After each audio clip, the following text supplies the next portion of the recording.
जय गोमाता, जय गोपाल। आप सभी का बहुत बहुत स्वागत है। गोमाता के बारे में आपको बहुत सारे वीडियो में जानकारी देते हैं। तो आज पंच महाभूत सूर्य, जल, आकाश, वायु और धरती, इनको लेकर ये 5 झोपड़ियाँ बनी है। और मैं अभी हूँ कुकुमा में, मनोज भाई सोलंकी। तो नाम ले लिया तो आप समझ गए होंगे, क्योंकि मेरे से जुड़े हुए जितने भी लोग हैं वो गाय से जुड़े हुए है ही। तो जो गाय से जुड़ा हुआ मनोज भाई सोलंकी को अच्छी तरह से जानता ही होगा। तो उनका जो काम का तरीका और चीज़ें हैं, ट्रेनिंग के माध्यम से गोबर गोमूत्र के उत्पाद को मार्केट करना, वो सारी चीज़ें आपका बहुत अभूतपूर्व काम है। तो सबसे पहले मैं आपको इस वीडियो में जो बताना चाहता हूँ वो इन्होंने ये 5-6 झोपड़ियाँ यहाँ बनाई हुई है। पहले गाँव में कैसे कम लागत में घर बनते थे उसका इन्होंने प्रयास किया। हालांकि इसमें थोड़ा बहुत सीमेंट का प्रयोग हुआ है, पर जो सुंदरता और जो इसके अंदर हम रात रुके उसके बाद में जो महसूस किया है वो अभूतपूर्व था। अब ये सबसे पहले सूर्य है, इधर इन्होंने जल बना दिया। ये पूरी झोपड़ी इन्होंने बनाई है यहाँ पे। और बहुत ही सबसे पहले एंट्री में आप देखेंगे ना तो लकड़ी का प्रयोग है। ये लकड़ी है और ज़्यादा से ज़्यादा प्रयोग कोशिश की है कि भाई आजकल के मटेरियल कम उपयोग हो। और उसके बाद में पूरे जो थेपड़े कहते हैं हमारे यहाँ, कुछ जगह टेलुडे कहते हैं, कुछ जगह टाइल्स कहते हैं, हाँ वो अलग अलग जगह। तो उस तरह से इन्होंने ऊपर उपयोग किया है। और ये सीमेंट हालांकि नीचे प्रयोग किया है, क्योंकि आजकल जो उपयोग मटेरियल है ईजी है, या मैसन जो मिलता है काम करने वाला ऐसा ही मिलता है। तो ये इन्होंने सीमेंट के ऊपर गोबर लिप दिया, अंदर भी पूरा गोबर लिपा हुआ है। और अलग अलग इन्होंने हर झोपड़ी में बातें बताने की कोशिश की। सबसे पहले तो गो संपदा, गांव के लिए क्या संपदा थी, गांव में कैसा रोजगार हो सकता है और गांव आत्मनिर्भर हो सकता है, तो उसके लिए इन्होंने कार्य किया है। उन्होंने गांव के जो 4 मुख्य मुद्दे हैं उसमें से पहले गाय है, खेती है, हस्तकला है, इन सब चीज़ों को लेकर उन्होंने काम करना शुरू किया। अब आपको वीडियो में दिखाई तो रही है, तो साथ में आपको झोपड़ी के अंदर ले जाते हैं। इस झोपड़ी में आज से 2 दिन पहले मोहन भागवत जी खुद रह के गए थे। संघ के जो हमारे हेड है वो खुद रह के गए थे। तो सबसे पहले इस झोपड़ी काविंग और बाहर आप देखेंगे तो ये आप देखेंगे तो पूरा जो गोबर से बना हुआ है, ये हैंडीक्राफ्ट, आर्ट क्राफ्ट जो होती है ना, वो सारा यहाँ पे हैंडीक्राफ्ट भी, हस्तकला भी, जो गांव में पहले रोजगार का साधन हुआ करता था। और ये बाहर जो भुज के कलाकारों ने बिल्कुल अच्छी कलाकारी से जो तैयार किया है, जो कांच और सफेद उनकी मिट्टी और मिक्स करके ये बनाते हैं। अब चलते हैं हम इस घर के अंदर और आपको दिखाते हैं। बहुत सुंदर गेट बनाया है। और पहले रिवाज था घर खटखटाना चाहिए, कुंडी हो। आजकल तो ऐसे डोर होते नहीं है, तो कुंडी है, अंदर कोई है या नहीं। और ये है पूरा अंदर से घर जो बहुत ही सुंदर बनाया हुआ है। और जो ये कलाकारी आजकल समाप्त होने जा रही है, क्योंकि गांव की तरफ लोग रहना नहीं चाहते, शहरों में जाते हैं आनंद की जिंदगी के लिए, फिर बाद में पछताते हैं। तो ये बहुत सुंदर इन्होंने, ये पीछे तो आप गोबर देख रहे हैं, और ये जो कलाकृति, ये कच्छ भुज की लोकल कलाकृति है, बहुत सुंदर बनाई हुई है।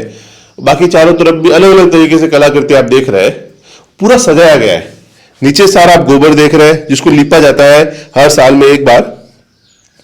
और ये दीवारों में भी पूरा गोबर लिपा हुआ है।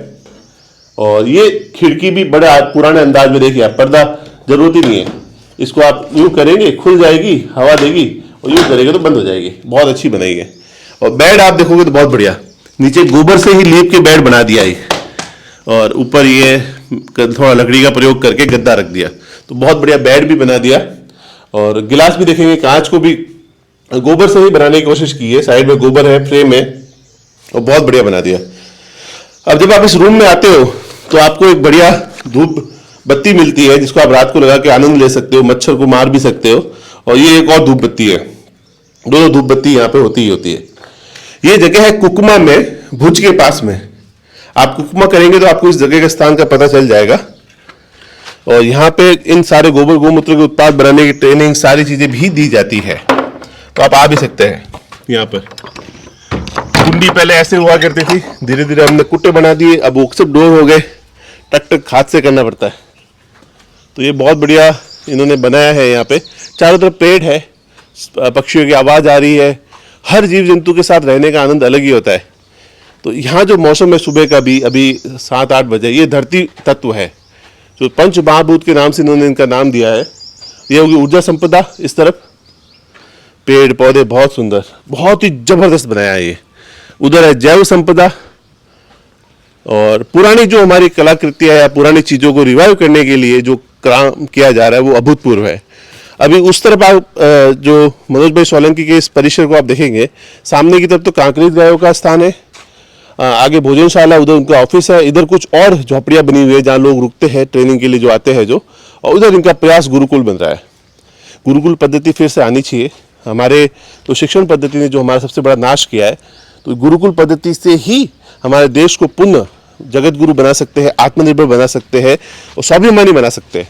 इधर ये बैलगाड़ी रखी है इन्होंने, हम तो खत्म हो गई। पहले सोचिए बैल कितने मजबूत हुआ करते थे, इसका वजन क्या होगा, पीतल तांबे का जो प्रयोग किया गया इसके ऊपर वो जबरदस्त है।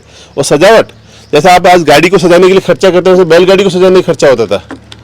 बैलों की एक अलग वैल्यू थी। अब बैलों को हमने घर से निकाल दिया है। बहुत ही जबरदस्त बैलगाड़ी है ये, बहुत बढ़िया बनी हुई, मजबूत।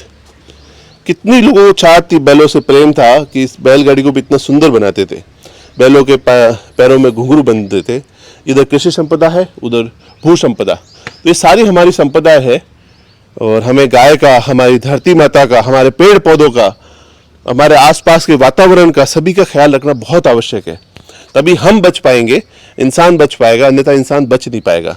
तो बहुत सुंदर प्रयास करके ये झोपड़ियाँ बनाई गई है। आप लोग भी चाहे तो अपने स्थान पे ऐसी झोपड़ी बना सकते हैं। इस तरह से काफ़ी सारे, हर साउथ में जाते तो अलग पैटर्न है, ऊपर आप आसाम की तरफ जाते तो अलग पैटर्न है। जो स्थानीय मटेरियल जो उपलब्ध होता है, तो कम से कम लागत में सुंदर घर बन सकता है। आप कितना भी बड़ा घर बनाओ, जो सुकून इस घर में मिलता है, उस सुकून की होड़ होती नहीं है। दोस्तों, विचार था आप तक ये पहुंचाना था। रात हम यहीं रुके, एक आनंद की रात्रि थी। तो कितना आनंद हमने महसूस किया, हमने, हमारा प्रयास था आप तक पहुंचा पाए, इसलिए वीडियो से बता रहे। आपका बहुत बहुत धन्यवाद दोस्तों। जय गौ माता, जय गोपाल।